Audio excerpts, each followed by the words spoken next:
नमस्कार साथियों, मेरा नाम है दिव्यांश दीक्षित और स्वागत है आप सभी लोगों का तर्कवाद शो के एक नए एपिसोड में। आज के इस वाले एपिसोड में हम हाल ही में जीएसटी के अंदर जो रिफॉर्म्स लाए गए हैं उसके बारे में चर्चा करेंगे। जीएसटी यानी गुड्स एंड सर्विस टैक्स जुलाई 2017 में लागू किया गया था, one nation one tax system के तौर पर। उस समय सरकार ने इसे आजादी के बाद का सबसे बड़ा टैक्स रिफॉर्म बताया था। लेकिन 7 साल बाद आज हालात ये है कि जीएसटी सिस्टम में कई लूपहोल्स और समस्याएं सामने आ चुकी हैं। अब सरकार ने इन्हें सुधारने और सिस्टम को सिंप्लीफाई करने के लिए नए रिफॉर्म्स लेकर आई है। सवाल यह है कि क्या ये बदलाव सच में सिस्टम को आसान बनाएंगे या फिर सिर्फ पेपर वर्क तक ही सीमित रह जाएंगे।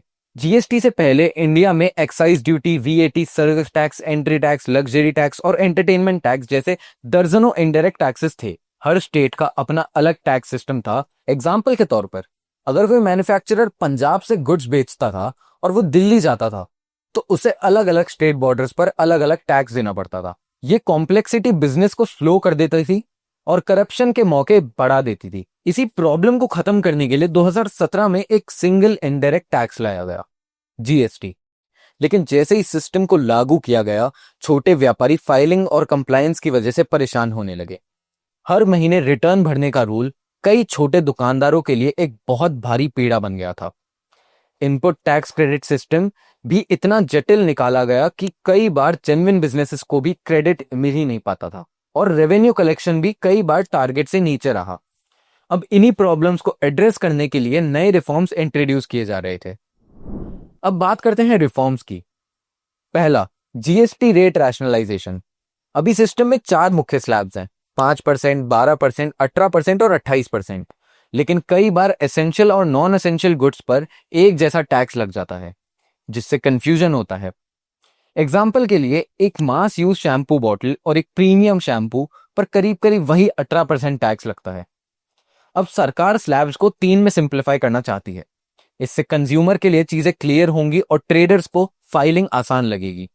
लेकिन एक्सपर्ट्स का कहना है कि स्लैब्स को कम करना आसान नहीं होगा, क्योंकि इससे कुछ आइटम्स महंगे और कुछ सस्ते होंगे, जिससे शॉर्ट टर्म इन्फ्लेशन भी बढ़ सकता है। दूसरा, इनपुट टैक्स क्रेडिट रिफॉर्म्स यानी आईटीसी रिफॉर्म्स। वो टैक्स जो आप अपने बिजनेस इनपुट्स पर देते हो, उसको फाइनल आउटपुट के टैक्स से माइनस कर देते हो। पहले इसमें फेक बिलिंग और बोगस क्लेम्स की बहुत प्रॉब्लम थी। अब नया सिस्टम रियल टाइम रिकंसिलिएशन लाएगा, मतलब बायर और सेलर के बिल्स मैच नहीं हुए तो क्रेडिट ही नहीं मिलेगा। तीसरा, छोटे ट्रेडर्स के लिए रिलीफ। जो लोग 1.5 करोड़ तक का टर्नओवर करते हैं, उनको हर महीने रिटर्न्स फाइल करनी पड़ती थी। अब उन्हें क्वार्टरली फाइलिंग का भी एक ऑप्शन मिलेगा। ये डेफिनेटली एक रिलीफ है, लेकिन एक्सपर्ट्स बोल रहे हैं कि सिर्फ फाइलिंग फ्रीक्वेंसी बदलने से प्रॉब्लम सॉल्व नहीं होगी। उनको जीएसटी पोर्टल के ग्लिचेस, इंटरनेट कनेक्टिविटी और टेक्निकल सपोर्ट का भी सॉल्यूशन चाहिए। चौथा, ऑनलाइन कंप्लायंसेस और AI driven audit. GST portal अब एआई से इंटीग्रेट होगा, जो ऑटोमेटिकली सस्पिशियस ट्रांजैक्शंस को फ्लैग कर देगा। ये फ्रॉड डिटेक्ट करने के लिए अच्छा है, लेकिन क्रिटिक्स का कहना है कि इससे जेन्युइन बिजनेसेस भी अननेसेसरी स्क्रूटिनी में आ सकते हैं। पांचवा रिफॉर्म, पेट्रोलियम प्रोडक्ट्स को जीएसटी में लाना।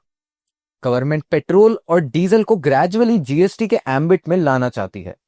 अगर ऐसा होता है तो थियोरेटिकली फ्यूल प्राइसेस में ट्रांसपेरेंसी आएगी, लेकिन स्टेट्स अपोज कर रही हैं, क्योंकि इन प्रोडक्ट्स से उन्हें सबसे ज्यादा रेवेन्यू मिलता है। अगर ये जीएसटी में चला गया तो उनके पास फंड कम हो जाएगा और स्टेट वेलफेयर स्कीम्स में इफेक्ट आएगा। अब कुछ नंबर्स की बात करते हैं। 2024 से 25 में जीएसटी कलेक्शन का average 1.7 lakh crore per month रहा।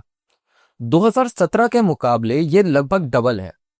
सरकार का टारगेट है कि 2025 से 26 तक ये figure 2 lakh crore rupees per month cross करे। अब तक करीब 1.4 करोड़ बिजनेसेस जीएसटी के अंडर रजिस्टर्ड हैं। लेकिन यहाँ एक नेगेटिव फैक्टर भी है। एक्सपर्ट्स मानते हैं कि ये ग्रोथ इन्फ्लेशन और हाई कंजम्पशन की वजह से है, ना कि कंप्लायंस एफिशिएंसी की वजह से।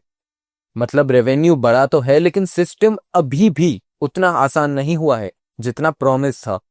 स्मॉल स्केल ट्रेडर्स के लिए फाइलिंग और डिजिटल पेपर वर्क अभी भी एक बड़ा चैलेंज है। सर्वेस बताते हैं कि लगभग 60% छोटे व्यापारी जीएसटी पोर्टल को कॉम्प्लेक्स और टाइम कंज्यूमिंग मानते हैं। और इन्फ्लेशन पे डायरेक्ट इंपैक्ट होगा रेट रैशनलाइजेशन से। अगर हाउस होल्ड आइटम्स लो स्लैब में चले जाते हैं तो आम आदमी को राहत मिलेगी, लेकिन अगर कुछ प्रोडक्ट्स हायर स्लैब में चले गए तो शॉर्ट टर्म प्राइसेस बढ़ जाएंगे। लग्जरी गुड्स पे टैक्स बढ़ने से इकोनॉमी के प्रीमियम सेगमेंट पर बदलाव पड़ेगा।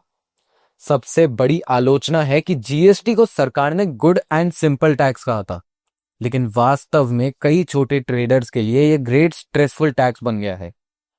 कंप्लायंस प्रोसेस अब भी कॉम्प्लिकेटेड है। मल्टीपल रिटर्न्स, टेक्निकल ग्लिचेस और नोटिस के चक्कर में बिजनेसेस को बार बार परेशान किया जा रहा है।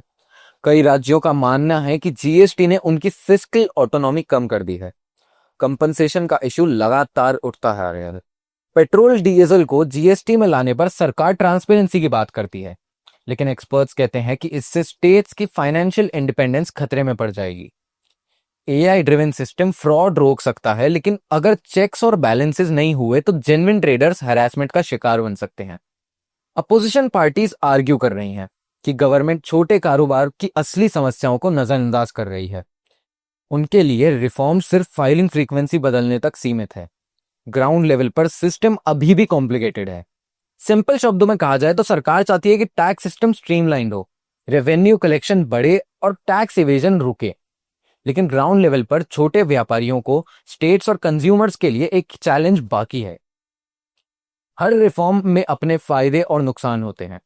नए जीएसटी रिफॉर्म्स भी एक तरफ सिस्टम को सिंप्लीफाई करने की कोशिश कर रहे हैं, लेकिन दूसरी ही तरफ ये डर भी है कि कई छोटे ट्रेडर्स और स्टेट फाइनेंसेस के लिए समस्याएं ना खड़ी हो जाए। अब सवाल आप लोगों से, क्या आपको लगता है कि ये रिफॉर्म्स इंडिया की इकोनॉमी को आगे ले जाएंगे या फिर ये सिर्फ एक लेयर ऑफ कॉम्प्लेक्सिटी बनकर रह जाएंगे? अपनी राय कमेंट्स में जरूर दीजिएगा। आज की खबर का सिलसिला हम यहीं समाप्त करते हैं। मैं दिव्यांश दीक्षित आप सभी से विदा लेता हूं। धन्यवाद।